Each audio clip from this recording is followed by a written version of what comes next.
தமிழ்நாடு காவல்துறை சார்பில் 32 கோடியே 9 லட்சம் ரூபாய் செலவில் 500 இருசக்கர வாகனங்கள் மற்றும் 300 4 சக்கர வாகனங்களின் சேவையை முதலமைச்சர் ஸ்டாலின் கொடியசைத்து தொடங்கி வைக்கிறார். அந்த காட்சிகளை பார்க்கலாம்.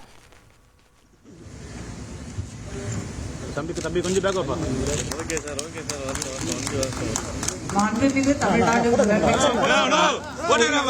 ஊர்ந்து வருகின்ற இருசக்கர வாகனங்கள் ஈவுகள் 9 காவல் ஆணையரகங்களுக்கும் 37 காவல் 33 சிறப்பு பிரிவுகளுக்கும் தீயணைப்பு துறைக்கும் வழங்கப்படுகிறது. இருசக்கர வாகனங்களும் ஈவுகளும் காவலர்களின் குற்றத்தடுப்பு ரோந்து பணிகளுக்கும் சட்ட ஒழுங்கை நிலைநாட்டிடவும். இது பற்றிய விவரங்களை செய்தியாளர் பாஸ்கரன் வழங்கிட கேட்கலாம். பாஸ்கரன், வணக்கம். மேலும் தகவல்கள்.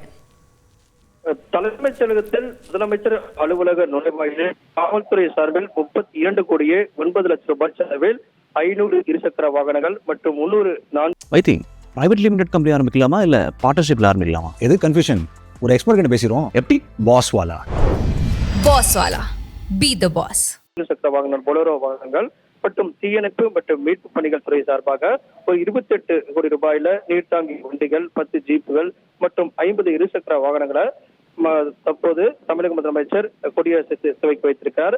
அதே நேரத்தில் காவல்துறை சார்பில் 19 கோடியே 80 லட்சம் ரூபாய் செலவில் கட்டப்பட்டிருக்கக்கூடிய 96 காவலர் குடியிருப்புகள் மற்றும் 2 காவல் நிலையங்கள், தீயணைப்பு மற்றும் மீட்பு பணிகளுக்கான கட்டிடங்களையும் 45 குடியிருப்புகளையும் தற்போது தமிழக முதலமைச்சர் காணொலி காட்சி வாயிலாகவும் திறந்து வைத்துள்ளார்.